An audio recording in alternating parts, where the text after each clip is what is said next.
Very very good evening to everyone. Welcome to the session. जय हिंद, वंदे मातरम। बहुत बहुत स्वागत है आपका टीम निष्ठा पर। Who all are joining, please leave a message. तो शुरुआत करते हैं आज के हम सेशन की, दैट इज इंटरिम बजट 2024। तो आज के सेशन में हम कुछ इंपॉर्टेंट चीजें डिस्कस करने वाले हैं। क्या बजट में डिस्कस हुआ, किन किन मुद्दों पर चर्चा हुई। तो जो ऑफिशियल डॉक्यूमेंट है मिनिस्ट्री ऑफ फाइनेंस का, उसी से हम जो है डायरेक्टली इसको डिस्कस करेंगे। कुछ इकोनॉमिक कंसेप्ट्स को रिविजिट करेंगे, रिवाइज करेंगे। और इसके अलावा जो है सबसे पहले ये पॉइंट आता है कि बजट और इंटरिम बजट में क्या फर्क है। मतलब इंटरिम बजट क्यों है, इसको अंतरिम बजट जो है क्यों कहा जा रहा है, या क्या फर्क होता है इंटरिम बजट और नॉर्मल बजट में। सबसे पहले सबका बहुत बहुत स्वागत। यशिका, विनय, साक्षी, अभिषेक, सबका बहुत बहुत स्वागत। प्लीज सेशन को शेयर कर दीजिए, बता दीजिए सबको कि लाइव हो चुका है session. And let's start with the session. I hope my voice and video is clear. Before proceeding further, मेरी आवाज आ रही है सब तक? Okay. So first of all बात कर लेते हैं इंटरिम बजट की। देखिए, तो बजट और इंटरिम बजट में क्या फर्क होता है। इंटरिम बजट होता है क्योंकि जनरल इलेक्शंस ड्यू हैं। लगभग मान लीजिए अगले 2 महीने में जनरल इलेक्शंस शुरू हो जाएंगे। कई सारे फेजेस में पूरे भारत में इलेक्शंस होंगे। तो उससे पहले जो सरकार है वो कोई भी पॉलिसी डिसीजन नहीं ले सकती। आइडियली जो है कोई भी पॉलिसी डिसीजन नहीं ले सकती, क्योंकि अभी नई सरकार जो चुनकर आएगी, जो भी होगी, वो बेशक प्रेजेंट गवर्नमेंट रिपीट हो या नई सरकार बने, जो भी सरकार होगी उसकी जिम्मेदारी होगी जो नया बजट पेश किया जाएगा। फुल फ्लेश्ड बजट जो है लगभग आप मान के चलिए जुलाई के महीने में, एवरीथिंग गोज वेल, मई के एंड तक इलेक्शंस का रिजल्ट आ जाएगा, नई सरकार का गठन हो जाएगा और in the month of July, लगभग 1 महीने का समय चाहिए होता है, आपका फुल फ्लेश्ड बजट जो है वो पेश किया जाएगा। तो सबसे पहले इंटरिम बजट में कोई भी बड़ा पॉलिसी डिसीजन आइडियली नहीं लेना चाहिए, पर ऐसा हमेशा से फॉलो नहीं होता हुआ, मतलब होता आया है। जैसे कि अगर हम बात करें 2009 का बजट, 2014 का बजट जो है, उसमें बहुत सारे सोप्स का मतलब वो साबुन नहीं, सोप्स का मतलब लोक लुभावन जो है कुछ पॉलिसीज ली गई, कुछ निर्णय लिए गए। जैसे 2009 में बहुत फेमस जो है फार्मर्स को जो है लोन वेवर दिया गया था। तो इस तरीके के डिसीजंस जो है लिए जाते हैं। तो शुरुआत करते हैं आज के बजट सेशन में क्या क्या चीजें डिस्कस हुई। ब्रॉडली अगर हम बात करें तो कोई बहुत बड़े लोक लुभावन, या जिसको आज के समय पर हम फ्रीबीज कहते हैं, कुछ भी ऐसा अनाउंस नहीं किया गया। रादर जो है कहा गया कि कॉन्टिन्यूटी पे फोकस है, इनोवेशन पे फोकस है, इंफ्रास्ट्रक्चर पे काफी ज्यादा फोकस किया गया है। डिफेंस में जो बजट है उसको काफी बढ़ाया गया है। तो ये कुछ ब्रॉड चीजें हैं, एक एक करके हम सारे कंसेप्ट्स को देखेंगे। सेशन जो है मान के चलिए कि लगभग 1 घंटे का रहेगा, पर इस 1 घंटे में हम बहुत सारे गवर्नमेंट ऑफ इंडिया की जो पॉलिसीज हैं, प्रोग्राम्स हैं, उसके पॉजिटिव्स, उसके नेगेटिव्स, बहुत बैलेंस तरीके से हम उसको जो है इवेल्युएट करेंगे। और इसके साथ साथ बहुत सारे इकोनॉमिक कंसेप्ट्स को हम रिविजिट करने वाले हैं। Vineet, very very good evening. चलिए शुरुआत करते हैं। सबसे पहले विकसित भारत बाय 2047। जो प्रेजेंट गवर्नमेंट है काफी बार जो है इसको रिपीट कर चुकी है कि 2047 क्यों लिया गया है, क्योंकि 100 साल पूरे हो जाएंगे जब हमें आजादी मिली होगी। तब जो है भारत जो है एक डेवलप्ड इकोनॉमी होना चाहिए। अब सवाल आता है कि डेवलप्ड इकोनॉमी, विकसित भारत किसे कहा जाएगा, इसको लेकर खैर कोई क्लियर गाइडलाइंस नहीं दी गई हैं कि इस क्राइटेरियाज को हम जो है, जैसे for example per capita GDP कितनी होनी चाहिए, ये नहीं बताया गया है अभी तक। ठीक है, चलिए अभी हम मान के चलते हैं कि लगभग $2,500 जो है, $2,500 के लगभग आइडिया है कि हमारी पर कैपिटा जीडीपी है, जो कि अगर एक मिडिल इनकम इकोनॉमी की अगर हम बात करें दैट इज $10,000। ठीक है, तो ये वेरी करता है कंट्री टू कंट्री। श्रुति, कीना, वेलकम। तो यहां पर कहा गया कि जब सरकार बनी थी, सबका साथ सबका विकास, कॉम्प्रिहेंसिव डेवलपमेंट फॉर ऑल, फिर उसमें सबका विश्वास ऐड किया गया, फिर जो है उसमें Trinity of demography, democracy and diversity, 3D को ऐड किया गया। और इससे जो है आपका बनता है प्रयास भी, सबका प्रयास भी। तो डेवलप्ड इंडिया मतलब ये एक रूपरेखा है कि हमें सबका साथ सबका विकास, सबका प्रयास जो है यहां पर लेना है। चलिए, अब ये यहां पर बहुत इंपॉर्टेंट पॉइंट है। यहां पर अगर आप ध्यान देंगे तो दो चीजें जो है बहुत स्पेसिफिकली कही, तीन चीजें बहुत स्पेसिफिकली कही गई हैं। इंफ्रास्ट्रक्चर पे बहुत ज्यादा फोकस है। देखिए, इंफ्रास्ट्रक्चर को जब हम सोचते हैं तो इंफ्रास्ट्रक्चर में तीन मेन पिलर्स आते हैं। ठीक है, तीन मेन पिलर्स हैं, फिजिकल, डिजिटल एंड सोशल। अब ये क्या होता है physical, digital, social? Physical infrastructure, roads, bridges, ports, ठीक है, सड़कें बनानी, ब्रिजेस बनाना, पोर्ट्स बनाने, रेलवेज, ये हो गया आपका फिजिकल इंफ्रास्ट्रक्चर। नेक्स्ट आ गया आपका डिजिटल इंफ्रास्ट्रक्चर, एग्जांपल यूपीआई, ठीक है, इंटरनेट। जब हम 5G की बात कर रहे हैं, 5G रोल आउट हो चुका है, 6G की ऑलरेडी बातें शुरू हो गई हैं, तो this is the digital infrastructure. किस तरीके से हम इकोनॉमी को फॉर्मलाइज करेंगे। नेक्स्ट है आपका सोशल इंफ्रास्ट्रक्चर। सोशल इंफ्रास्ट्रक्चर को आप देख सकते हैं हेल्थ और एजुकेशन के रूप में, ठीक है, कि किस तरीके से हमें एजुकेशन प्रोवाइड करना है, हेल्थ प्रोवाइड करना है, ताकि हम एक बेहतर ह्यूमन रिसोर्स डेवलप कर सकें। तो ये है तीन स्तंभ जो कि आपके इंफ्रास्ट्रक्चर के आते हैं, फिजिकल, सोशल एंड आपका डिजिटल इंफ्रास्ट्रक्चर। बहुत इंपॉर्टेंट। अब अगर आप मान लीजिए कहीं पे भी कोई ऐसे लिखते हैं, कोई लेक्चरेट में इस बात को रखते हैं, तो दिस इज हाउ आपकी अंडरस्टैंडिंग डेवलप होगी। चलिए, अब इसमें कहा गया कि डिजिटल पब्लिक इंफ्रास्ट्रक्चर ने प्रमोट किया है हमारी इकोनॉमी को फॉर्मलाइज और फाइनेंशियल इंक्लूजन, जिसमें कि बेस्ट एग्जांपल आप यूपीआई ट्रांजैक्शंस को देख सकते हैं, all time high. It is being said कि UPI is kind of a new revolution, ठीक है, न्यू रेवोल्यूशन, जिसमें कि हम धीरे धीरे छोटा सा छोटा पेमेंट भी जो है इमीडिएटली कर सकते हैं। Okay, welcome everyone who are joining. Deepening and widening of tax base by GST, ये ब्रॉड चीजें हम इसको और डिटेल में आगे डिस्कस करेंगे। फाइनेंशियल सेक्टर को इन्होंने कहा कि हमने इंप्रूव किया है, ठीक है। फाइनेंशियल सेक्टर को इंप्रूव करने से क्या हुआ है? फाइनेंशियल सेक्टर को इंप्रूव करने से यह हुआ है कि हमारी सेविंग्स बढ़ी हैं। देखिए, फाइनेंशियल सेक्टर को इंप्रूव करने का मतलब क्या है? जैसे जनधन योजना, आधार और मोबाइल, ठीक है, जैम ट्रिनिटी जिसे कहा गया था, इससे क्या हुआ है कि जो हमारी सेविंग्स हैं वो हमारे घर में कैश के रूप में ना होकर अब अकाउंट्स में है, बैंक अकाउंट्स में है। तो इससे क्या होता है, ज्यादा पैसा जो है फॉर्मल इकोनॉमी में फ्लोट करता है, उससे इन्वेस्टमेंट बढ़ती है। तो यहां पर वो बात, जैम की बात की गई, ठीक है। तो इससे स्पेशली गिफ्ट सिटी जो कि गांधीनगर में बनाई गई है, ये जब तत्कालीन मुख्यमंत्री थे, प्रधानमंत्री जो हैं मुख्यमंत्री थे गुजरात के 2008 के लगभग, तब ये प्लान मूव किया गया था। 2011-12 के लगभग जो है ये एस्टेब्लिश की गई, मतलब इसका नींव रखी गई, और अब जाकर ये गिफ्ट सिटी बन गई। अब ये गिफ्ट सिटी है क्या? बेसिकली फाइनेंशियल हब सेंटर है, जैसे सिंगापुर है, लंदन है, हांगकांग है, उसी तर्ज पर जो है हम इंडिया में अपना एक फाइनेंशियल सेक्टर जो है सेंटर डेवलप करना चाहते हैं for providing the financial services to all the financial institutions. Very very important. Okay, next आपका ये गिफ्ट सिटी की मैंने आपको बात कर ली, सीधा सीधा क्वेश्चन बनता है इस पे। ओके, नेक्स्ट है प्रोएक्टिव इन्फ्लेशन मैनेजमेंट। कहा गया कि अगर आप पिछले 10 साल का एक एवरेज इन्फ्लेशन देखेंगे वो काफी मैनेजेबल था। मैं आपको अगेन आगे डाटा दिखाऊंगा। All parts of the country becoming active participants in the economic growth, तो ऑब्वियसली सरकार जो है इस पॉइंट को रख रही है। ओके, सो ये एक डाटा आप देख सकते हैं। ये डाटा एक बहुत इंपॉर्टेंट है। कई बार ये कहा जाता है कि इंडिया की पिछले 10 साल में जो ग्रोथ रेट है वो कम हुई है। तो यहां पर एक पॉइंट बहुत इंटरेस्टिंग है जो आप देख सकते हैं, जो ग्रोथ रेट को लेकर है। यहां पर अगर आप देखेंगे इंडिया और वर्ल्ड डॉलर जीडीपी ग्रोथ, तो ये वाला है, ये ऊपर का जो आप ग्राफ देख रहे हैं, ये इंडिया की जीडीपी ग्रोथ है। दैट मीन्स इंडिया की जीडीपी ग्रोथ, ये है आपका जो ब्लू कलर में आपको या पर्पल कलर में देख रहा है। सो that is world dollar GDP growth. मतलब हमारी जीडीपी ग्रोथ जो है most of the time world GDP growth की जो एवरेज है उससे काफी ऊपर चल रही है, ठीक है। That is the positive sign for Indian economy, which is being said कि अगले 3 साल में हम $5 ट्रिलियन इकोनॉमी हो जाएंगे। 2030 तक एक्सपेक्टेड है जो है लगभग कहा जा रहा है कि $10 ट्रिलियन तक जो है हम पहुंच सकते हैं। ओके, आगे चलते हैं। सो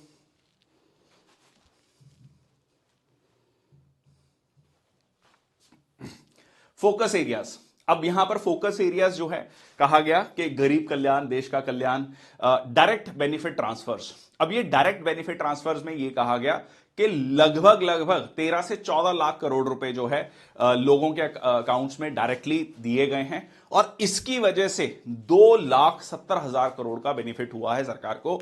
मतलब जो एक बहुत फेमस स्टेटमेंट तत्कालीन प्रधानमंत्री राजीव गांधी की कि हम 1 रुपया भेजते हैं, 15 पैसे ही आखिरी व्यक्ति तक पहुंचते हैं, बीच में जो है गायब हो जाते हैं, करप्शन, लीकेजेस, बहुत सारी चीजें। तो यहां पर 2,70,000 करोड़ रुपया, क्योंकि हमने ये इंफ्रास्ट्रक्चर डेवलप कर लिया है, जो सब्सिडी दी जाएगी वो डायरेक्टली जो भी कह लीजिए बेनिफिशियरी है उसके अकाउंट में डायरेक्टली पहुंचेगा। So this is how the government is able to save 2,70,000 crore rupees.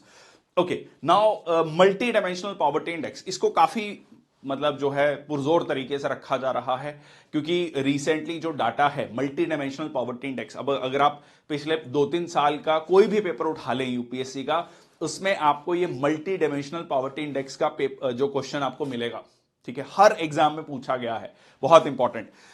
So multi dimensional poverty index क्या है? देखिए, multi dimensional poverty index basically ये है जिसमें कि रोटी कपड़ा मकान की जो हम बात करते हैं तो उसमें बहुत सारे क्राइटेरियाज रखे गए हैं, ठीक है। इट इज नॉट जस्ट के जैसे हम पहले कहते थे कि 2400 कैलोरीज अगर किसी को मिल रही हैं रूरल एरिया में, अर्बन एरिया में 2100 कैलोरीज मिल रही हैं, तो वो जो है पॉवर्टी लाइन से ऊपर है, ठीक है, वो एपीएल में आता है, अब poverty line.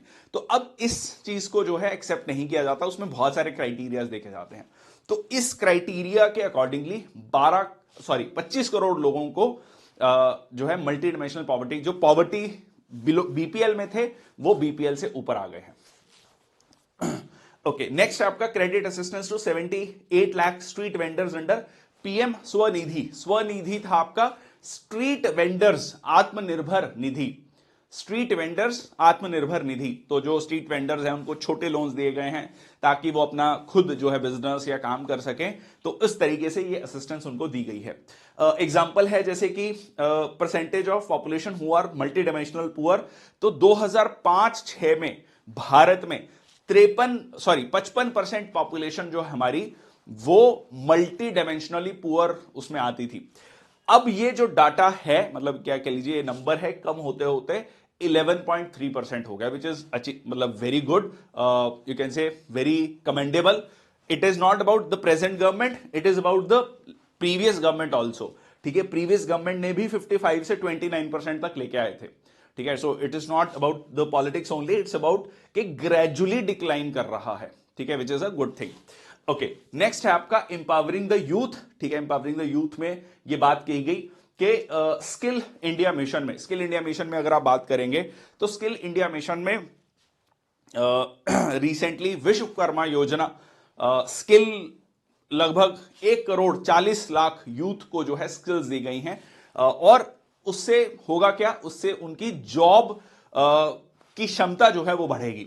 So fostering entrepreneurial aspirations of youth, 43 crore loan sanction under PM Mudra Yojana. मुद्रा योजना जिसमें कि अगेन छोटे लोन्स दिए गए हैं, छोटे छोटे लोन्स दिए गए हैं ताकि लोग अपना काम खुद कर सकें, एंटरप्रेन्योर्स बन सके। अगर आईआईटीज की बात की जाए तो 16 से 23 जो है आईआईटीज हुई, 7 से 22 एम्स, ठीक है, 2014 से लेकर 14 ऑब्वियसली, ठीक है, सरकार आई थी तो एक कंपैरिजन ड्रॉ किया गया है, ठीक है। यूनिवर्सिटीज 723 से लगभग 490 यूनिवर्सिटीज भी यहां पर ऐड की गई हैं। थोड़ा जूम कर दो, अच्छा जूम कर दूं, ओके,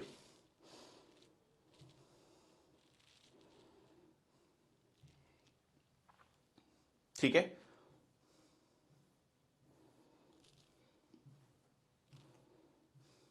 क्लियर?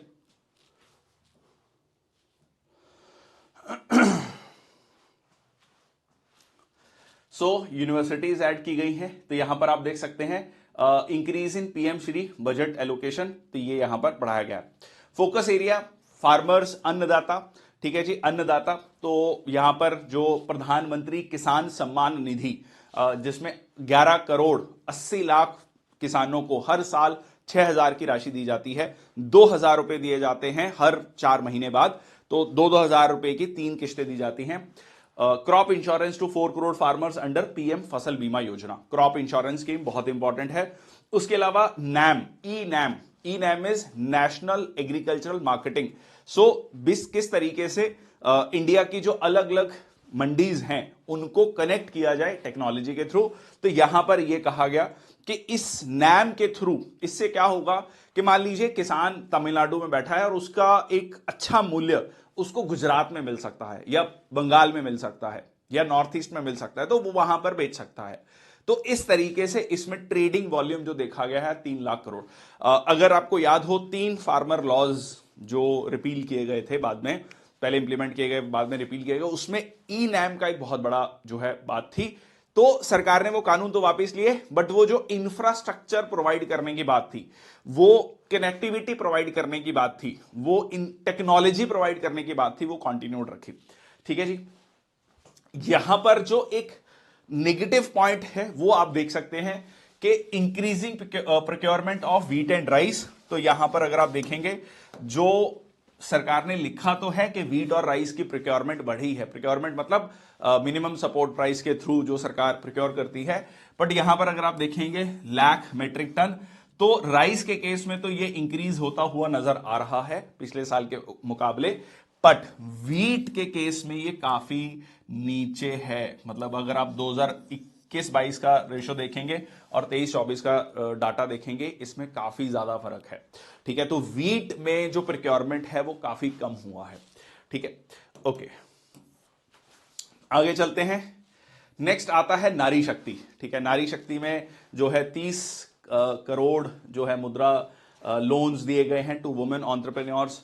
इसके अलावा जो सबसे इंपॉर्टेंट काफी फोकस किया जा रहा है जिसपे, female enrolment in higher education 28% बढ़ा है। स्टेम कोर्सेज, स्टेम कौन से कोर्सेज हैं कमेंट सेक्शन बॉक्स में लिख दीजिए, मैंने कई बार करंट अफेयर्स के सेशन में इसके बारे में चर्चा की है। स्टेम कोर्सेज क्या है, please I would really love to know कि आप किन किन को पता है। 43% of the female enrolment in STEM courses. बहुत सारे लोगों को लगता है कि जी इन कोर्सेज में लड़कियां नहीं जाती हैं, पर ऐसा नहीं है। Females, a huge percentage of females are going into these courses. So that is science, technology, engineering, mathematics. तो ये जो कोर्सेज हैं जो मेनली साइंस से रिलेटेड जो कोर्सेज हैं, science, technology, engineering and mathematics courses, इसमें लड़कियां जो है काफी जा रही हैं। 1 crore women assisted by 83 lakh self help groups to become Lakhpati didis, जिसमें कहा गया कि इनकी जो सालाना इनकम है, बेसिकली जो वुमेन सेल्फ हेल्प ग्रुप्स हैं अलग अलग तरीके से वो काम कर सकते हैं।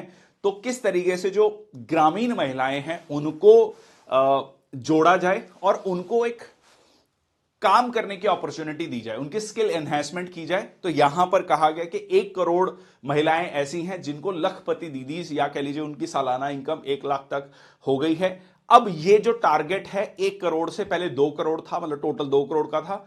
अब ये कहा गया कि 1 करोड़ हमने अचीव कर लिया है, इसमें रिस्पॉन्स बहुत अच्छा है, तो अब इसको 1 करोड़ से 3 करोड़ तक ले जाया जाएगा। मतलब 1 करोड़ लखपति दीदीज ऑलरेडी हो गई हैं, टारगेट अब जो है रिवाइज करके 3 करोड़ तक का कर दिया गया है। जी हां, science, technology, engineering and mathematics, बिल्कुल ठीक। ठीक है, तो ये आपका यहां पर डाटा दिया गया है। अब यहां पर अगर आप देखेंगे एक और बहुत इंपॉर्टेंट डाटा है, ये चार्ट अगर आप देखेंगे, rise in female labour force participation rate. तो यहां पर अगर आप देखेंगे female labour force participation rate काफी ज्यादा बढ़ा है। देखिए, लेबर फोर्स पार्टिसिपेशन रेट क्या होता है, यह होता है कि कितने लोग तैयार हैं और एबल हैं, willing and able to do the work, उनमें से कितने लोगों को काम मिल रहा है। ठीक है, 2 चीजें हैं, कितने लोग एबल हैं और विलिंग हैं और कितनों को काम मिल रहा है। तो यहां पर आप देख सकते हैं कि महिलाओं का जो लेबर फोर्स पार्टिसिपेशन रेट है वो लगातार बढ़ता जा रहा है टोटल अगर जॉब्स में। Now this is the percentage, clear, okay.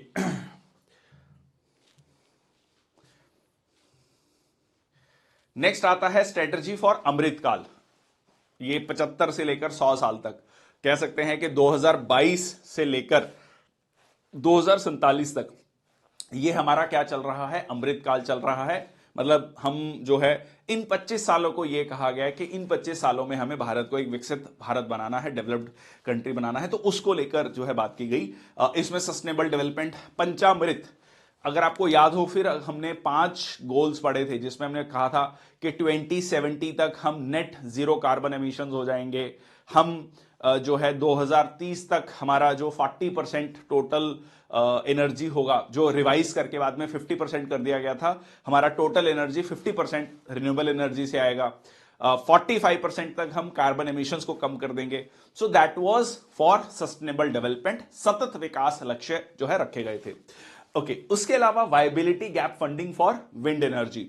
Again solar energy पर तो फोकस है ही, उस पर भी हम बात करेंगे। ये देखिए रूफ टॉप सोलराइजेशन, ये जिस दिन 22 जनवरी को राम मंदिर प्राण प्रतिष्ठा हुई, तो उसी दिन शाम को जो है ये डिसीजन लिया गया।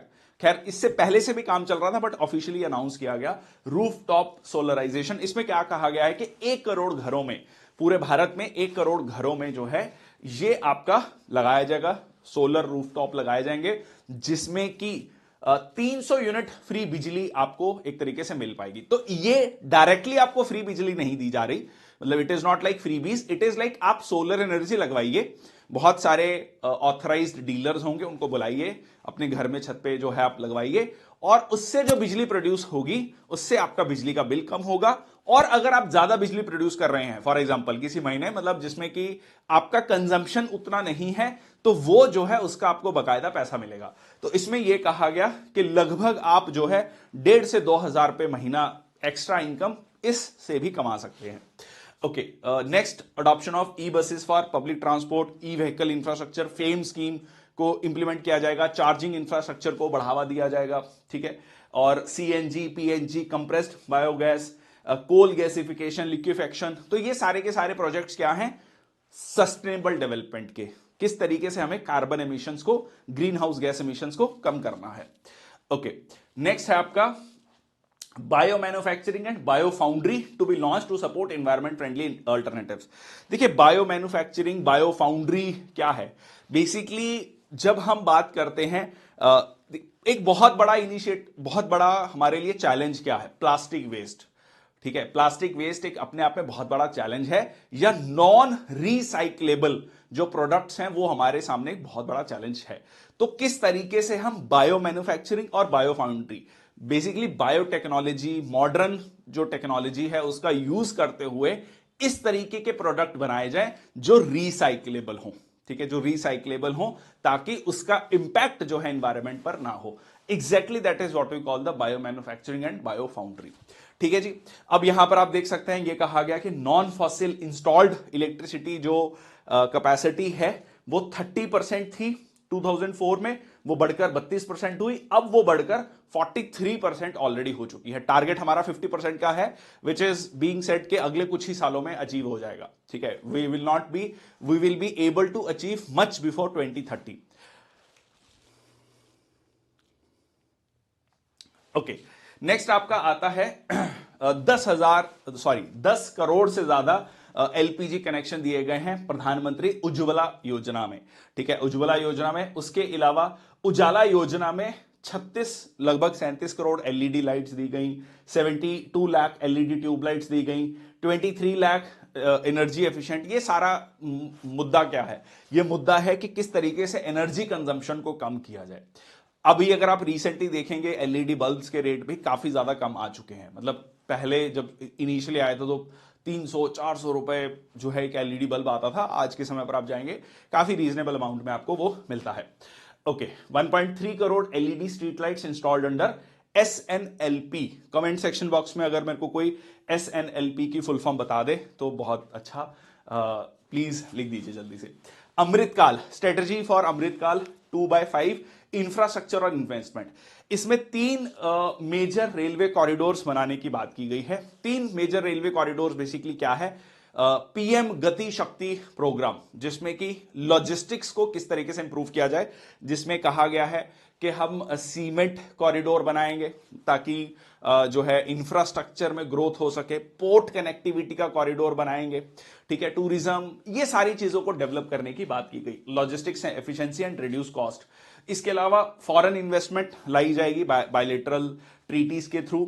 एग्जिस्टिंग एयरपोर्ट्स की जो संख्या है वो काफी ज्यादा बढ़ी है, लगभग डबल हो चुकी है, ठीक है, डबल हो चुकी है। और इसके अलावा urban transformation by metro rail and Namo Bharat.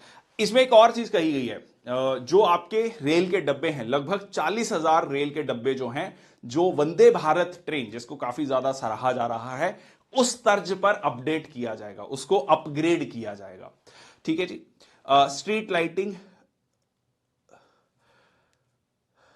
जी हां, स्ट्रीट लाइटिंग नेशनल प्रोग्राम, बिल्कुल ठीक, ठीक है। So that was the increase in capital expenditure, जिसको केपेक्स भी बोला जाता है। कैपिटल एक्सपेंडिचर क्या होता है?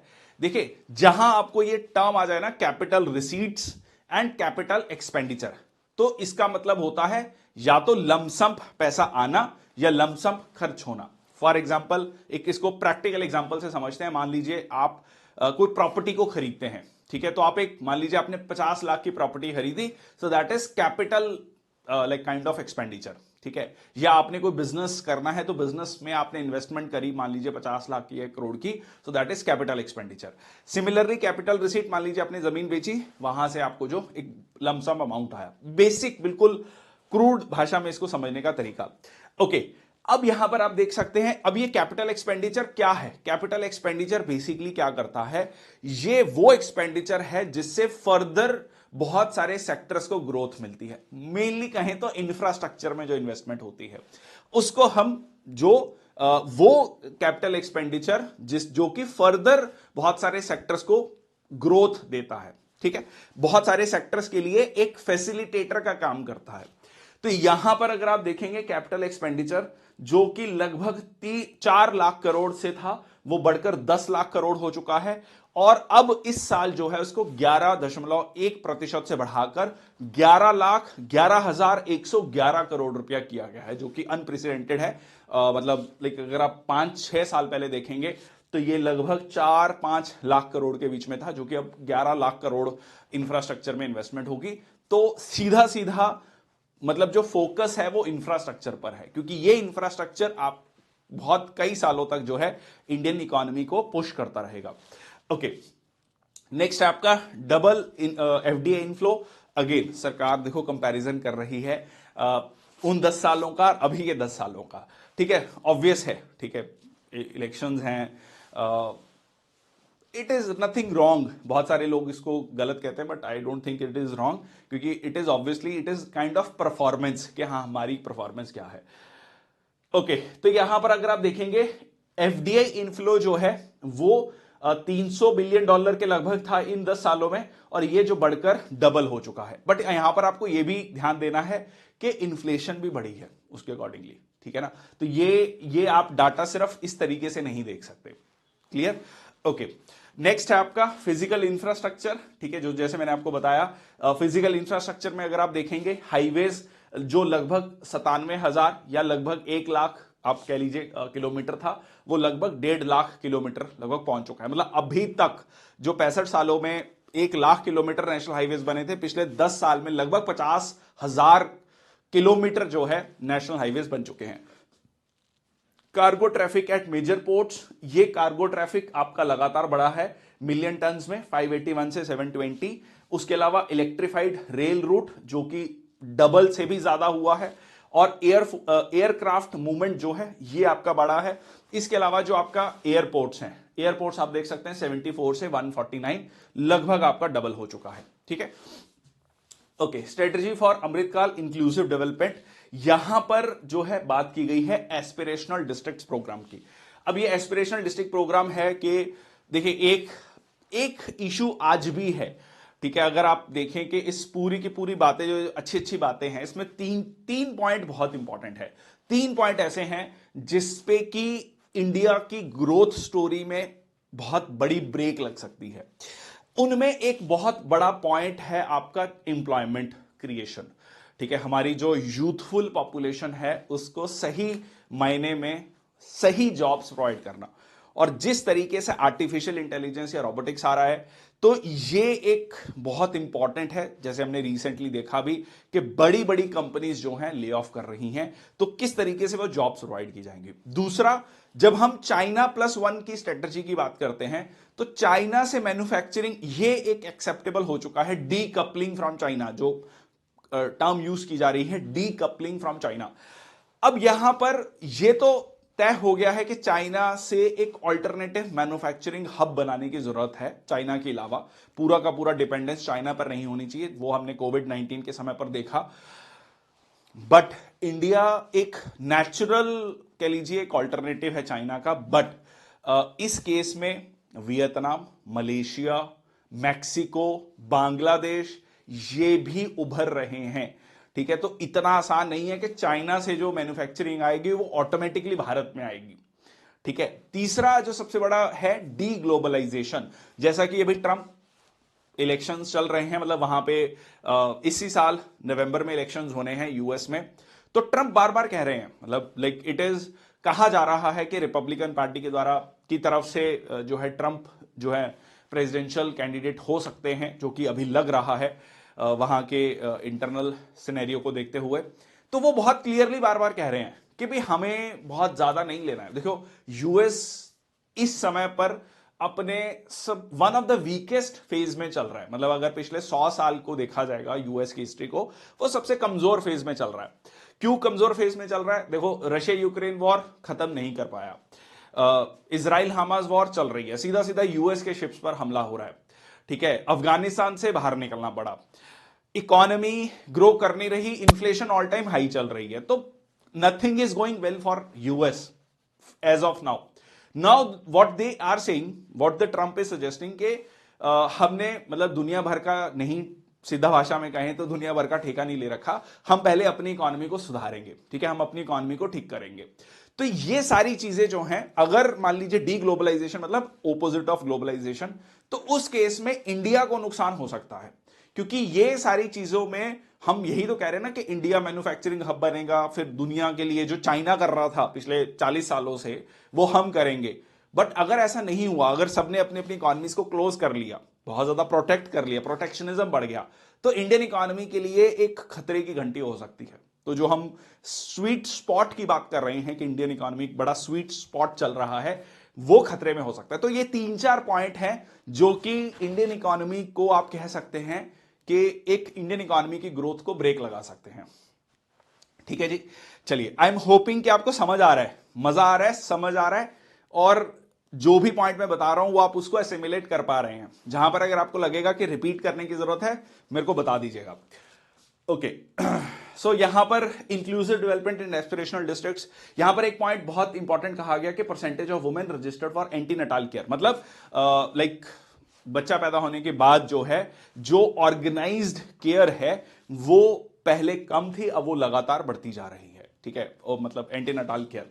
Okay, number of enrolments in Pradhan Mantri Jeevan ज्योति बीमा योजना। ठीक है, जीवन ज्योति बीमा योजना में अगर आप देखेंगे नंबर जो मात्र पर लाख पॉपुलेशन 1737 था, वो बढ़कर 13,000 कुछ हो गया है। बहुत बड़ा सिग्निफिकेंट जंप है। तो दैट मीन्स इंश्योरेंस, देखिए इंडिया में ना इंश्योरेंस पेनिट्रेशन अभी भी बहुत कम है। अगर आप किसी आम व्यक्ति से जाकर पूछेंगे तो वो हो सकता है आपको कहे कि अच्छा, मतलब मैं इंश्योरेंस क्यों कराऊं, मतलब मेरे मरने के वेट की जा रही है, मतलब मेरे मरने के बाद पैसा मिलेगा, मेरे को तो नहीं मिलेगा। तो that is the kind of thought process still. तो वो चीज को ओवरकम करना बहुत जरूरी है, क्योंकि इंश्योरेंस जो है वो एक मतलब किसी ब्रेड विनर का किसी मतलब कह लीजिए अकस्मक कारण के वजह से चले जाना, उसके बाद उस फैमिली का फाइनेंशियली काफी नीचे चले जाना, या बीपीएल में बिलो पॉवर्टी लाइन में चले जाना, ऐसे बहुत सारे केसेस हैं।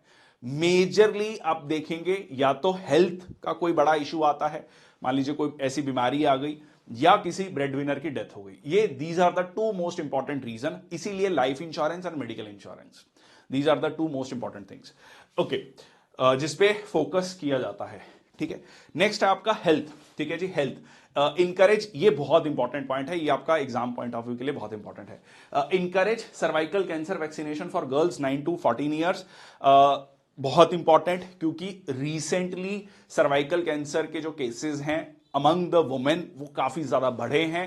तो इस चीज को ध्यान में रखते हुए यह कहा जा रहा है, जो कि एक प्रिवेंटिव वैक्सीन है, ये फ्री ऑफ कॉस्ट लगाई जाएगी सारी लड़कियों को जो 9 साल से 14 साल की हैं, ताकि उनमें इस तरीके के फ्यूचर में सर्वाइकल कैंसर के जो चांसेस हैं वो काफी कम हो जाए।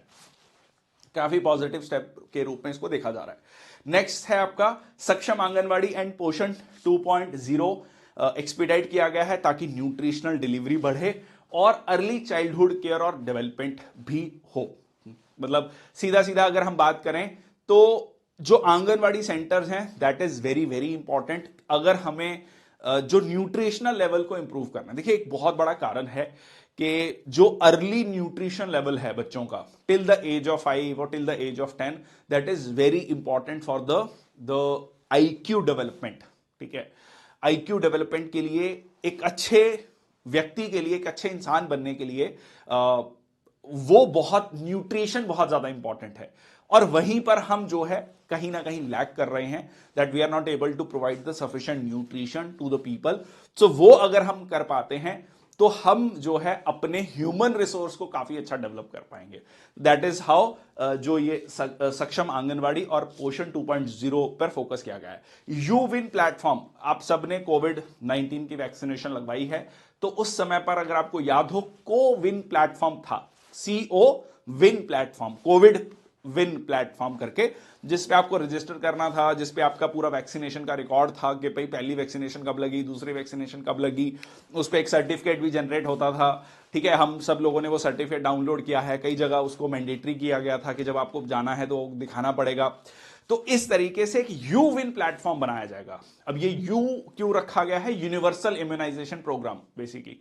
तो यू विन प्लेटफॉर्म जो है, इसमें जितने भी वैक्सीनेशन का रिकॉर्ड है वो जो है यहां पर इसमें मिशन इंद्रधनुष के तहत इसको रोल आउट किया जाएगा। इसका मतलब क्या होगा कि मान लीजिए एक बच्चे का जो भी रिकॉर्ड है, उसको कौन कौन सी वैक्सीन अभी तक लगी है, वो सारा रिकॉर्ड उस मतलब डिजिटल उसमें रखा जाएगा। ये अगर आप देखेंगे जो भी बड़े अस्पताल हैं भारत में, उनमें ये ऑलरेडी होता है, बट अब ये सरकार के लेवल पर ऑफिशियली पूरे भारत में इसको लागू किया जाएगा। ठीक है जी। नेक्स्ट है आपका health cover under Ayushman Bharat scheme to be extended to all ASHA workers, anganwadi workers. तो आयुष्मान भारत स्कीम को जो है एक्सटेंड किया जाएगा। ठीक है, तो ये हमने इसके बारे में चर्चा करी। ओके, नेक्स्ट आता है strategy for Amrit Kaal 4x5 inclusive development, जिसमें कहा गया कि हमने प्रधानमंत्री आवास योजना ग्रामीण क्षेत्रों में जो घर दिए गए हैं उसमें जो है 3 करोड़ घर का जो टारगेट था वो अचीव कर लिया गया है। Close to achieving 3 crore houses. और इसमें कहा गया है कि अगले 5 साल में 2 करोड़ घर और बनाए जाएंगे। ठीक है, इसमें और एक चीज कही गई है कि जो मिडिल क्लास पॉपुलेशन है, ठीक है, मिडिल क्लास पॉपुलेशन है, उनको भी सहायता दी जाएगी कि वो अपना घर खरीद सकें या अपना घर बना सकें। मतलब जो लोअर मिडिल इनकम ग्रुप है या बीपीएल पॉपुलेशन है, उसके साथ साथ मिडिल इनकम पॉपुलेशन को भी ध्यान में रखा गया है कि उनको भी अपना घर बनाने का जो उनका सपना है वो पूरा हो सके। इसके अलावा ये प्रधानमंत्री आवास योजना में जो बजटरी एलोकेशन है वो किस तरीके से बढ़ाई गई। डाटा नहीं याद रखना है, ठीक है, डाटा नहीं पूछेगा, कंसेप्ट पूछेगा कि पर्टिकुलर स्कीम किससे रिलेटेड है या ये कंसेप्ट क्या है। ठीक है, ओके। नेक्स्ट आता है आपका टूरिज्म। ठीक है, जैसे कहा गया कि G20 में कोशिश करी गई कि इंडिया के हर कोने में जो G20 के लीडर्स थे उनको ले जाया गया, ताकि इससे पूरे दुनिया में अलग अलग सिटीज का प्रचार हुआ, टूरिज्म का प्रचार हुआ। That was the way to show the diversity of the country and to promote the tourism. इस तरीके से जो है स्टेट्स को इंकरेज किया जाएगा कि वो आइकॉनिक टूरिस्ट सेंटर्स को डेवलप करें to attract businesses and promote opportunities and entrepreneurship. इसके अलावा long term interest free loans, ये बड़ा इंटरेस्टिंग है। 1 लाख करोड़ रुपए 50 साल तक इंटरेस्ट फ्री लोन दिया जाएगा ताकि एंटरप्रेन्योरशिप को बढ़ावा दिया जा सके। ठीक है, ओके। नेक्स्ट है आपका G20 मीटिंग 60 प्लेसेस पे हुई। अगेन टूरिज्म डेवलप किया गया इसके थ्रू, और port connectivity, tourism infrastructure, amenities को डेवलप किया जाए। लक्षद्वीप का भी नाम लिया गया है। ठीक है, बातों बातों में इशारा समझ रहे हो मालदीव्स पर। अच्छा, मालदीव्स का डाटा भी सुन लो, ये लक्षद्वीप से मालदीव्स याद आता है आजकल। ठीक है, तो मालदीव्स में अभी रिसेंटली एक डाटा आया है, पिछले साल का उनका डाटा था जनवरी से लेकर दिसंबर तक का, उसमें इंडियंस जो है वो नंबर 1 थे, जो वहां पर एज अ टूरिस्ट जा रहे थे, फिर बाकी देशों का नंबर था लगभग 11-12%। अब इस एक महीने का, जनवरी महीने का जो डाटा आया है मालदीव से, उसमें इंडियंस जो है चौथे नंबर पे आ गए हैं। मतलब जो इंडियंस वहां, मतलब टोटल जो उनके टूरिस्ट हैं उसमें जैसे टॉप पे चाइना है, तो इंडियंस जो है चौथे नंबर पे आ गए हैं। ठीक है, मतलब बहुत सारे इंडियंस वहां इस महीने नहीं गए हैं मालदीव्स। चलिए, बहुत सही।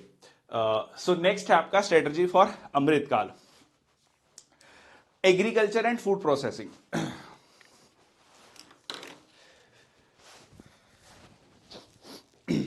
Just a minute.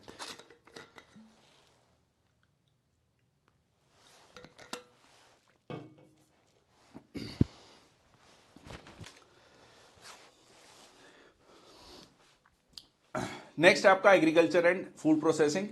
तो किस तरीके से सरकार जो है प्राइवेट और पब्लिक इन्वेस्टमेंट बढ़ाएगी पोस्ट हार्वेस्ट एक्टिविटीज में। देखो, पोस्ट, अभी भी भारत में पोस्ट हार्वेस्टिंग, हार्वेस्टिंग मतलब कटाई के बाद 30 से 35% जो हमारा अनाज है, फल है, सब्जियां हैं, वो खराब हो जाती हैं। ठीक है, तो जो कि बहुत बड़ा है, स्पेशली हमारे जैसे देश में जहां हम कहते हैं गरीबी है, खाना नहीं मिल रहा, इन्फ्लेशन है, वहां पर हमारा 30% का अगर डाटा ये है, मतलब चलो 25% भी है, it is a huge amount. ठीक है, तो उसको किस तरीके से सेव किया जाए। ठीक है, तो यहां पर ये पॉइंट है, application of nano DAP to be expanded in all agroclimatic zone, di ammonium phosphate. ठीक है, डाई अमोनियम फास्फेट, बेसिकली ये नैनो डीएपी क्या है, एक नया प्रोडक्ट बनाया गया है इफ्को के द्वारा, IFFCO, इफ्को। ठीक है, जो फार्मर एक कंपनी है या ऑर्गेनाइजेशन है कह लीजिए, उनके द्वारा ये प्रोडक्ट बनाया गया है। और इस प्रोडक्ट में जो है बेसिकली क्या है, देखिए हमारी जितनी भी सॉइल्स हैं इंडिया की, वो मेजरली नाइट्रोजन डेफिशिएंट हैं। ठीक है, नाइट्रोजन डेफिशिएंट है, फास्फोरस डेफिशिएंट है। तो नाइट्रोजन और फास्फोरस जो है उसमें डाला गया है, बट कम मात्रा में है जितना रिक्वायर्ड है हमारी सॉइल को। ठीक है, तो बेसिकली इसके फायदे क्या हैं, इसके फायदे ये हैं कि एब्जॉर्प्शन अच्छा है, केमिकल्स कम जाएंगे, जितने रिक्वायर्ड हैं उतने ही होंगे, और इससे प्रोडक्टिविटी बढ़ेगी, किसानों की खर्चा कम होगा। तो इस तरीके के कुछ इसके इंटेंडेड बेनिफिट्स हैं। Nano DAP, that is diammonium phosphate, ये जो है हर एग्रोक्लाइमेटिक जोन्स में तैयार करके किसानों को दिया जाएगा। ओके, नेक्स्ट है आपका आत्मनिर्भर ऑयल सीड्स अभियान, जिसको हमने पढ़ा था नेशनल ऑयल सीड्स मिशन। जितने भी ऑयल सीड्स हैं, बेशक वो सरसों हो, आपका ग्राउंडनट हो, तिलहन हो, ठीक है, तिल हो, सरसों हो, तो ये सारे के सारे जो हैं, प्रॉब्लम क्या है ऑयल सीड्स के केस में, पूरे हमारा जो खाने का तेल है, ऑयल जो हम यूज करते हैं, हम 50% इंडिया में प्रोड्यूस करते हैं, 50% हम इंपोर्ट करते हैं। जो खाना हम पकाते हैं, जो तेल हम यूज करते हैं, उसका 50% ही हम प्रोड्यूस करते हैं भारत में। और ये हुआ भी कि कोविड के बाद हुआ क्या कि जब सप्लाई काफी कम थी, तो इंडोनेशिया से काफी मात्रा में हम इस ऑयल को इंपोर्ट करते हैं। उन्होंने इंपोर्ट जो उनका एक्सपोर्ट था, मतलब उस पर उन्होंने काफी रिस्ट्रिक्शंस लगा दी। तो आपने देखा होगा बीच में 1-1.5 साल जो है ऑयल के प्राइसेस जो 120, 130, 140 रुपए लीटर थे, वो बढ़कर 250-300 रुपए लीटर हो चुके थे। ठीक है, तो ये जो है इस तरीके की सिचुएशन दोबारा ना आए और हम आत्मनिर्भर बन सकें ऑयल सीड्स में, दैट इज वेरी इंपॉर्टेंट। ठीक है, तो ये यहां पर किया गया है, इस पे काम करने की बात की गई है, इस पे फंड्स जो हैं वो भी बढ़ाए गए हैं। Comprehensive programme for dairy development to be formulated. देखिए, डेयरी डेवलपमेंट बहुत इंपॉर्टेंट, क्योंकि हम दुनिया का सबसे बड़ा मिल्क प्रोड्यूसर हैं। खुशी की बात है, बट चैलेंज एक बहुत बड़ा क्या है कि हमारी जो प्रोडक्टिविटी है, मिल्क प्रोडक्टिविटी है, या कह लीजिए पर कैटल जो मिल्क प्रोडक्शन है, वो बहुत कम है। ठीक है, दुनिया में वन ऑफ द, मतलब कह लीजिए एवरेज, वर्ल्ड एवरेज से भी काफी कम है। तो वो एक चिंता का विषय है। ठीक है, तो that is how we need to improve that. Okay, so next है आपका इंप्लीमेंटेशन ऑफ प्रधानमंत्री मत्स्य संपदा योजना। मत्स्य संपदा योजना, मत्स्य इज विष्णु भगवान का अवतार माने जाते हैं, और वहीं से आपका ये fisheries development, enhance aquaculture productivity, double exports, generate more employment opportunities. 5 integrated aqua parks जो है डेवलप किए जाएंगे। यहां पर आप देखेंगे ब्लू रेवोल्यूशन के लिए जो बजट एलोकेशन था वो लगभग 300 करोड़ बढ़ाया गया है। ठीक है, similarly formalisation of micro food processing industries. Micro food processing क्या होता है, सिंपल भाषा में समझें, लीची का जूस। ठीक है, लीची की शेल्फ लाइफ कम है, थोड़े दिनों में खराब हो जाएगा। लीची का अगर आप जूस बना लेंगे बॉटल्ड में, सो उसका शेल्फ लाइफ बढ़ जाएगा। टमाटो सॉस, ठीक है, तो दैट इज बहुत simple example of food processing. तो उस तरीके से हमें फूड प्रोसेसिंग करके उसको फॉर्मलाइज करना है। ऐसे छोटे छोटे जो फूड प्रोसेसिंग यूनिट्स हैं उनको ज्यादा से ज्यादा फॉर्मलाइज करने की जरूरत है, उसके लिए जो है फंड को इंक्रीज किया गया है। नेक्स्ट है आपका resilient performance of Indian economy. यहां पर कहा गया कि करंट अकाउंट डेफिसिट जो है, देखिए करंट अकाउंट डेफिसिट क्या होता है, करंट अकाउंट जो एक साल के अंदर अंदर का अकाउंट है, ठीक है, वो उसमें जो करंट अकाउंट डेफिसिट आइडियली 0% होना चाहिए। ये अभी कह सकते हैं कि 2014 के बाद लगातार कम हुआ, फिर 18-19 में फिर बढ़ा, फिर कम हुआ, फिर उसके बाद कोविड आ गया, फिर लगातार करंट अकाउंट डेफिसिट बढ़ा, अब जो है फिर जो है कम हो गया है लगभग 1% के लगभग, और इसको अब 0% का टारगेट है, मतलब जो इवेंचुअली करंट अकाउंट डेफिसिट आपका होना चाहिए। एक पॉजिटिव एज पर द गवर्नमेंट के अनएम्प्लॉयमेंट रेट जो है वो कम हुआ है, पहले 6.1% था। अनएम्प्लॉयमेंट रेट जब आप लेते हैं तो इसमें आपको लेबर फोर्स पार्टिसिपेशन रेट देखा जाता है। बेसिकली ये देखा जाता है कितने लोग विलिंग हैं और एबल हैं काम करने के लिए, उसमें से कितने लोगों को काम मिल रहा है। तो इतने % लोगों को काम नहीं मिल रहा as per this data. Okay, ये थोड़ा सा अब this is a bit grey area, ठीक है, this is bit grey area. Rising volume of digital transaction, this is a positive thing. तो यहां पर आप देख सकते हैं डिजिटल ट्रांजेक्शन जो है, नंबर ऑफ ट्रांजेक्शन, अमाउंट की बात नहीं की गई है, लगभग आप कह सकते हैं 13-14 हजार करोड़ की 13-14 हजार करोड़ ट्रांजेक्शन्स पर मंथ हम डिजिटल ट्रांजेक्शन्स करते हैं। Declining gross national non performing assets, NPS, बहुत इंपॉर्टेंट है। देखिए नॉन परफॉर्मिंग एसेट क्या होता है, बैंक जब लोन देता है तो बैंक जब लोन देता है that is an asset for the bank, क्योंकि उससे उसको इनकम जनरेट होगी। ठीक है ना, आप लोन लेकर गए 50 लाख का, आप बैंक को ब्याज देंगे, तो इस तरीके से बैंक को उस पर इंटरेस्ट जनरेट होगा। बट किसी व्यक्ति ने उस पर इंटरेस्ट नहीं पे किया, उसकी किस्त नहीं पे करी, सिंपल उसका एक लॉजिक होता है कि 90 दिन तक अगर कोई किस्त नहीं आई, 3 महीने तक कोई किस्त नहीं आई, तो वो एनपीए में चला जाता है, नॉन परफॉर्मिंग एसेट हो जाता है। उसके फर्दर बहुत सारी कैटेगरीज हैं, उतना हम डिटेल में नहीं जाएंगे। बट इंपॉर्टेंट पॉइंट इज, अगर ये बढ़ता जाएगा, बहुत ज्यादा लोग बैंक का लोन वापस नहीं करेंगे, तो क्या होगा, पूरा का पूरा banking system, financial system collapse कर सकता है। अगर बैंकिंग सिस्टम कोलैप्स कर गया, ट्रस्ट मी, इंडियन मतलब कोई भी देश की इकोनॉमी कोलैप्स हो सकती है। This is exactly what happened in 2008 financial crisis of US.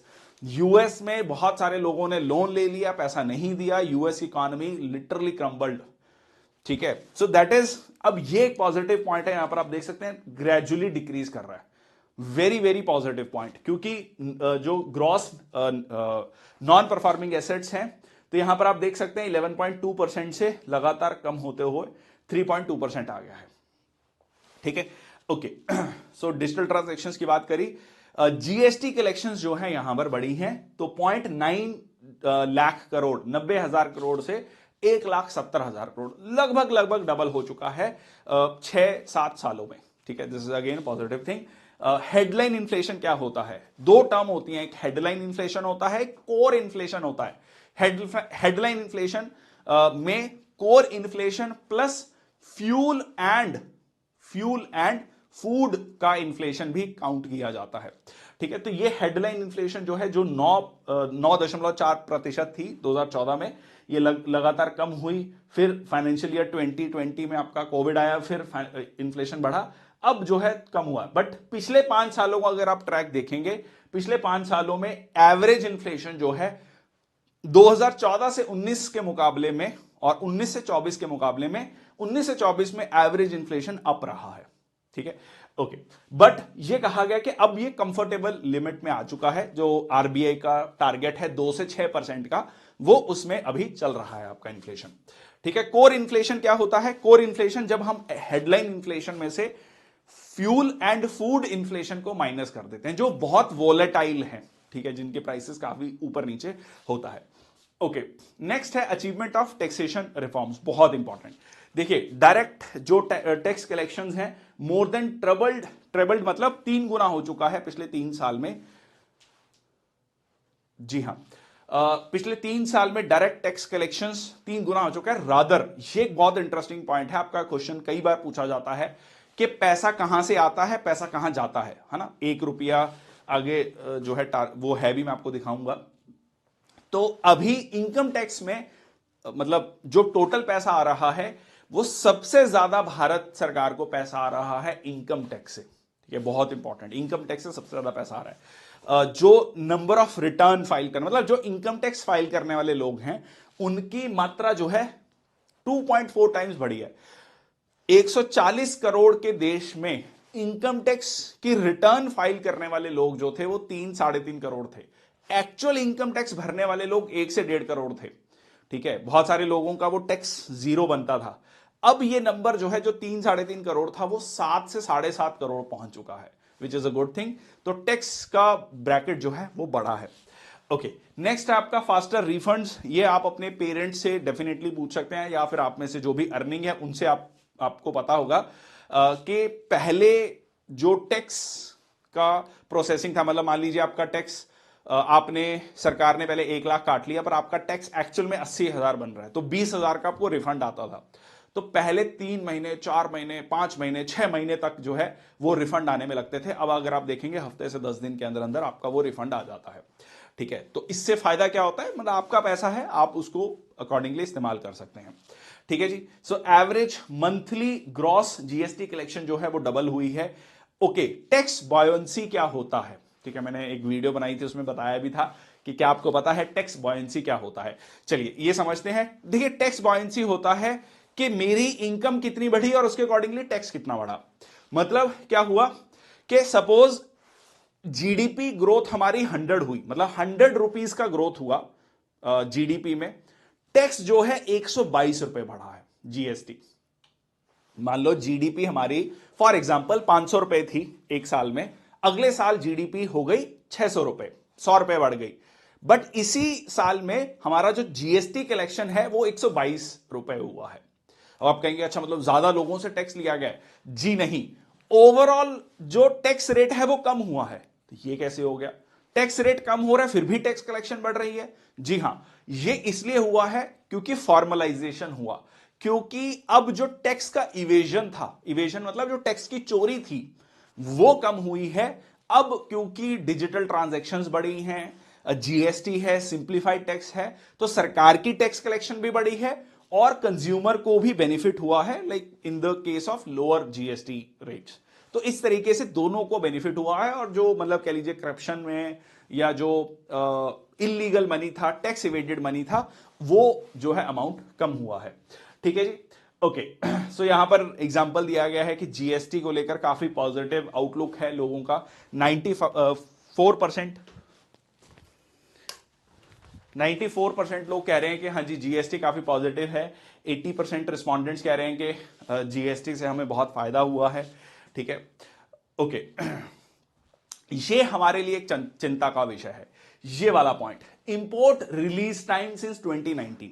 ठीक है, दो सरकार कह रही है कि काफी डिक्लाइन हुआ है, but this is a very big cause of concern. चलिए ये बताता हूं, ये इंपोर्ट रिलीज टाइम क्या है। इसको ऐसे समझ लो कि मान लो आपने कोई सामान मंगवाया यूरोप से, ठीक है, वो मुंबई पोर्ट पे पहुंचा, तो मुंबई पोर्ट में पहुंचने के बाद भाई वहां पर कस्टम के ऑफिशियल्स हैं, बहुत सारे प्रोसेसेस हैं, चेक्स एंड बैलेंसेस हैं, दैट इज देयर। ठीक है, अनलोडिंग होगी सामान की, फिर वो फाइनली वहां पर पहुंचेगा। तो इस पूरे प्रोसेस में कितना समय लगता है? ठीक है, अनलोडिंग में, चेकिंग में, कस्टम्स में, सारे के सारे प्रोसीजर में, फॉर्मेलिटीज में कितना समय लगता है? अब ये जो समय है भारत में दुनिया का वन ऑफ द हाईएस्ट है, मतलब वन ऑफ द हाईएस्ट, मैं मेजर इकोनॉमीज की बात कर रहा हूं।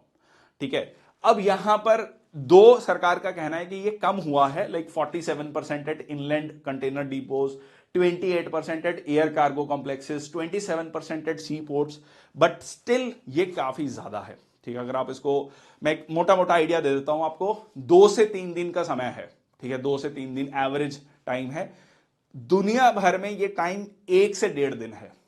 तो आप कहेंगे मतलब क्या ही फर्क पड़ता है 1-1.5 दिन, हाफ है, हाफ 50% है जो इंडिया में टाइम लगता है उसका। ठीक है, इससे होता क्या है, इससे आपका ट्रेड का वॉल्यूम बढ़ता है, ईज ऑफ डूइंग बिजनेस बढ़ता है। ठीक है, तो यहां पर एक कह सकते हैं कि this is the one point which our country needs to look upon. Okay, next आता है आपका tax proposals, continuity in taxation. ये एक अच्छी बात है, स्टार्टअप्स को जो है टैक्स बेनिफिट का एक्सटेंशन दिया गया है। ठीक है, विड्रॉल टैक्स स्लैब्स में कोई चेंज नहीं किया गया है। 7 लाख तक जिसकी इनकम है उसको ही और she ends up paying no tax, 0 tax, तो ये बेनिफिट दिया गया है। और इसमें एक और चीज की गई है बहुत सारे लोगों का, जैसे मान लो आप पे कोई इनकम टैक्स अथॉरिटीज ने कोई केस कर रखा था, मान लीजिए किसी व्यक्ति पर, कि उसने ये टैक्स सही से नहीं भरा है। ठीक है, उस पर कोई प्रोसीडिंग्स चल रही हैं, तो ये कहा गया कि अगर फाइनेंशियल ईयर 2010 तक अगर किसी का 25,000 तक का पैसा है जो उसने देना था सरकार को, वो फॉरगो कर दिया जाएगा, वो केस विड्रॉ कर लिए जाएंगे। ठीक है, और 10,000 तक का जो रुपया है फाइनेंशियल ईयर 2011 से लेकर 15 तक, उसको विड्रॉ कर लिया जाएगा। तो इससे होगा क्या, इससे 2 बेनिफिट होंगे। एक तो जो हमारी लीगल कॉम्प्लिकेशंस हैं इतनी ज्यादा, वो कम होंगी, केसेस कम होंगे। और ये कहा गया कि यार ये अमाउंट उतना बड़ा नहीं है। ठीक है, ठीक है, इट शुड बी लाइक कि सरकार ने एक तरीके से एक सब्सिडी दे दी, पैसा दे दिया, और it should not be seen as a waiver, but it should be seen कि ये पैसा दे दिया एंड दे लाइक अब जो लीगल फॉर्मेलिटीज खत्म हो गई हैं, they can do further their work. Okay, retention of same tax rates, इसमें जो कॉर्पोरेट टैक्स रेट है वो 22% रखा गया है एग्जिस्टिंग जो डोमेस्टिक कंपनीज में है। देखिए, कोई भी मेजर डिसीजन नहीं लिया जाता है इंटरिम बजट में, बहुत इंपॉर्टेंट। 15% जो है न्यू मैन्युफैक्चरिंग कंपनीज के लिए रखा गया है। No tax liability for tax payers with income up to 7 lakh, जो मैंने अभी आपको बताया, ये बहुत बहुत इंपॉर्टेंट। इसको तो आप स्क्रीनशॉट ले लीजिए, सीधा सीधा क्वेश्चन इस पे बनता है, पैसा कहां कहां से आया। अगर आप देखेंगे ये कंपोनेंट जो है, ठीक है, if I have to mark this, ये जो कंपोनेंट है इनकम टैक्स का, ये काफी बड़ा है। 2014, 15, 16 तक जो है इनडायरेक्ट टैक्सेस या इवन जीएसटी, कॉर्पोरेशन टैक्स काफी ज्यादा रहता था। अगर आप पिछले 2014-15 का क्वेश्चंस को देखेंगे जाकर, यूपीएससी के क्वेश्चंस को, तो ये क्वेश्चन आपको कई बार मिलेगा, मतलब अलग अलग एग्जाम्स में। तो उसमें जनरली आंसर कॉर्पोरेशन टैक्स या जीएसटी रहता था। ठीक है, जीएसटी आने के बाद जीएसटी था, अदरवाइज कॉर्पोरेशन टैक्स। बट अब जो है ये इनकम टैक्स है 19%। दो सबसे ज्यादा तो खैर बोरोइंग्स हैं, बोरोइंग्स एंड अदर लाइबिलिटीज, मतलब अगर सरकार की आमदन 100 रुपया है तो उसमें से 28 रुपए तो क्या है, बोरोइंग्स है। ठीक है, उधार है। ठीक है, ये भी एक अपने आप में कॉज ऑफ कंसर्न है कि जो इंफ्रास्ट्रक्चर में बहुत ज्यादा इन्वेस्टमेंट हो रही है वो बहुत ज्यादा हम उधार लेकर कर रहे हैं, जिसकी वजह से जो डेट टू जीडीपी रेशो है भारत का, डेट टू जीडीपी रेशो ऐसे समझ लो कि मान लो एक व्यक्ति है जिसकी 1 लाख इनकम है और 20,000 वो किस्त भर रहा है, ईएमआई भर रहा है, अब उसने और लोन ले लिया। ठीक है, तो उसका अब जो है किस्त जा रही है मान लीजिए 40,000। ठीक है, तो अब ठीक है, वो कह रहा है कि ठीक है मेरे पास 60,000 है, पर अगर मान लीजिए कोई मेडिकल इमरजेंसी आ गई या उसकी नौकरी ही चली गई, सेमली सरकार के साथ भी हो सकता है, सरकार का जो रेवेन्यू आ रहा है वो बंद हो गया, जैसे कोविड के समय पर हो गया था, तो उस केस में वो लोन कैसे चुका पाएंगे आप। ठीक है, तो वो एक कॉज ऑफ कंसर्न रहता है। ठीक है, बट वो that is a kind of a calculated risk जो आप करते हैं इकोनॉमी में, वो किया गया। सरकार का कहना है कि वो अभी कंफर्टेबल लिमिट में है, बट बहुत सारे इकोनॉमिक एक्सपर्ट्स का ये भी कहना है कि हमारा डेट टू जीडीपी रेशो पिछले कुछ सालों में बढ़ा है। ओके, नेक्स्ट है आपका इनकम टैक्स का परसेंटेज बढ़ा है। ठीक है, corporation tax 17%, GST 18%, very very important. Union excise duties जो कि प्रोडक्शन पे होता है, that is 5%। Non tax receipts, non tax receipts क्या होते हैं? जैसे कि जो हमारी पीएसयूज हैं जो पैसा कमा रही हैं, शेयर होल्डिंग से जो पैसा आ रहा है सरकार को, ठीक है, जो प्रॉफिट का पैसा है, ठीक है। Non debt capital receipts, non debt capital receipts मतलब जैसे आपने 5% LIC के शेयर्स को वो कर दिया, बेच दिया मार्केट में, या कोई प्रॉपर्टी को बेच दिया, उसमें से आपको एक बड़ा पैसा आया, जिसको डिसइन्वेस्टमेंट रिसीट्स हम कह सकते हैं, जिसमें कि सरकार की कोई लाइबिलिटी नहीं है अब उसको रीपे करने की, ठीक है, उसको रीपे करने की कोई लाइबिलिटी नहीं है। That is why it is called non debt creating capital receipts, ठीक है। कैपिटल रिसीट्स मैंने आपको जैसे बताया लमसम रिसीट्स होती हैं। कस्टम्स 4%, ये आपका पैसा सरकार को मिलता है। ओके, पैसा जाता कहां पर है? ठीक है जी, पैसा जाता कहां पर है?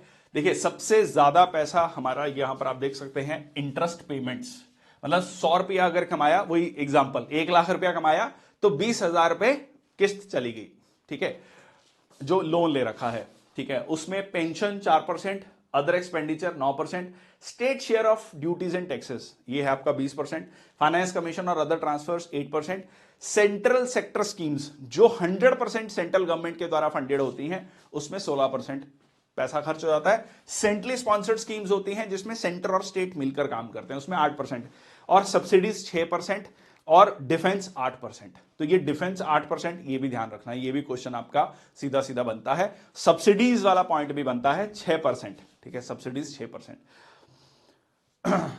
ओके, नेक्स्ट आपका आता है एलोकेशन फॉर स्पेसिफिक मिनिस्ट्रीज। ये बिल्कुल भी आपको रटने की जरूरत नहीं है, जस्ट एक आइडिया है कि कितना कितना है। देखिए, मिनिस्ट्री ऑफ डिफेंस को 6,20,000 करोड़, ठीक है, फिर रोड ट्रांसपोर्ट एंड हाईवेज को, railways, consumer affairs, home affairs, ठीक है, ये अलग अलग मंत्रालयों को। एलोकेशन टू मेजर स्कीम्स, ठीक है, तो यहां पर ये इंपॉर्टेंट है, प्रधानमंत्री नेशनल रूरल एम्प्लॉयमेंट मनरेगा जिसे हम कहते हैं, उसमें बजट बढ़ाया गया है 60,000 करोड़ से 86,000 करोड़, 86,000 करोड़। और जो आपका मॉडिफाइड प्रोग्राम है सेमीकंडक्टर्स, यस, बहुत इंपॉर्टेंट, आयुष्मान भारत में 7,200 टू 7,500 करोड़, बहुत ज्यादा नहीं बढ़ाया गया है। ये एक क्रिटिसिज्म कहा गया है कि जितना पैसा रखा गया था एजुकेशन और हेल्थ में उतना भी खर्च नहीं हुआ है पिछले साल में। और इंपॉर्टेंट ये है कि जो इंक्रीज होना चाहिए उतना इंक्रीज नहीं हुआ है एजुकेशन हेल्थ में, ऐसा कुछ एक्सपर्ट्स का मानना है कि एजुकेशन और हेल्थ में काफी सरकार को जो है बड़ी मात्रा में इन्वेस्टमेंट करना चाहिए, अपनी जो है इन्वेस्टमेंट को बढ़ाना चाहिए। Anyways, so modified programme of development of semiconductors and display manufacturing ecosystem, तो यहां पर आप देख सकते हैं जो पिछले साल अगर आपको याद हो गुजरात में इन्वेस्टमेंट हो रही थी, काफी ज्यादा चर्चा थी जिसको लेकर, if you remember, semiconductor manufacturing को लेकर, जिसमें फिर बाद में वो डील टूट गई थी और काफी ज्यादा क्रिटिसिज्म हुआ था सरकार का। बट उसमें production linked incentive scheme PLI को कंटिन्यू रखा गया, और सेमीकंडक्टर का मैन्युफैक्चरिंग हब बनाना चाहते हैं हम भारत को, क्योंकि हर जगह सेमीकंडक्टर्स की जरूरत है और हम चाइना पर बियॉन्ड अ पॉइंट रिलाई नहीं कर सकते, ठीक है जी। प्रोडक्शन लिंक्ड इंसेंटिव स्कीम जिसमें कि मोबाइल मैन्युफैक्चरिंग, बहुत सारी चीजों में हमने फोकस किया है। सोलर पावर ग्रिड की बात करें, सोलर पावर ग्रिड में इन्वेस्टमेंट बढ़ाया गया है, अगेन डाटा याद रखने की जरूरत नहीं, हाँ, बट सूर्य उदय योजना आपको पता होना चाहिए, जिसमें 1 करोड़ सोलर रूफटॉप लगाने की बात की गई है, ठीक है जी। नेशनल ग्रीन हाइड्रोजन मिशन, इसमें बजट जो है लगभग डबल किया गया, डबल से भी ज्यादा किया गया, रादर 297 से 600 करोड़, ठीक है जी। नेक्स्ट आपका रेवेन्यू रिसीट्स, कैपिटल रिसीट्स, यहां पर आप देख सकते हैं रेवेन्यू रिसीट्स बढ़ा है, कैपिटल रिसीट्स कम हुआ है, अगेन क्रिटिसिज्म, तो क्रिटिसिज्म नहीं कहूंगा, जो टारगेट था सरकार का वो अचीव नहीं हुआ है, ठीक है। मतलब ये कहा गया था कि मान लो BPCL है, जैसे भारत पेट्रोलियम कॉर्पोरेशन लिमिटेड, उसका अगर हम 5% जो इक्विटी है, मतलब उसको फ्लोट करेंगे मार्केट में, तो हमें इतना पैसा मिलेगा, उतना एक्सपेक्टेड नहीं था। मतलब LIC में भी बहुत ज्यादा एक एस्टिमेट रखा गया था कि इतना सारा पैसा आ जाएगा, बट ऐसा नहीं हुआ, ठीक है। तो वो एक कॉज ऑफ कंसर्न है। रेवेन्यू एक्सपेंडिचर लगातार बढ़ता जा रहा है, again a cause of concern. यहां पर आप देख सकते हैं 34.5 से 36.5, ठीक है। तो ये जो है लाख करोड़, 2 लाख करोड़ का रेवेन्यू एक्सपेंडिचर बढ़ा है। रेवेन्यू एक्सपेंडिचर क्या होता है? जिसकी अवधि 1 साल से कम हो, मतलब सैलरीज, ठीक है, इन सब में जो खर्चा किया जाता है वो रेवेन्यू एक्सपेंडिचर का कहलाया जाता है, जो कैपिटल एक्सपेंडिचर नहीं होता है। ठीक है, कैपिटल एक्सपेंडिचर का खर्चा बढ़ा है, which is what we have seen, कि 10 लाख करोड़ से अब 11,11,111 करोड़ की बात की जा रही है। ठीक है जी, तो ये है आज का आपका सेशन। ठीक है, ये हमने पूरा का पूरा बजट थॉरोली डिस्कस कर लिया है, क्या क्या सरकार ने इसमें किया है। आई होप आपको सेशन अच्छा लगा होगा। जैसे मैंने सेशन के शुरुआत में बताया था कि लगभग 1 घंटे का ये सेशन रहेगा, बट हमने काफ़ी सारी चीज़ें एक काइंड ऑफ इकोनॉमी की रिविजिट कर ली हैं। बहुत बहुत धन्यवाद। If you like this session please do share with most of the students, ताकि उनको भी 1 घंटे में पूरा का पूरा बजट जो है समझ आ जाए। जहां पर आपको नहीं समझ आएगा प्लीज़ अपने डाउट्स जो है कमेंट सेक्शन बॉक्स में लिख दीजिएगा। I will try to reply as soon as possible. बहुत बहुत धन्यवाद। Take care and thank you Keena, Lavanya, Lakshmi, विनय। मिलते हैं कल करंट अफेयर्स के सेशन में, जो कि हमारा वीकली करंट अफेयर सेशन है, हर फ्राइडे को होता है। और बहुत बहुत धन्यवाद। Thank you so much. Take care.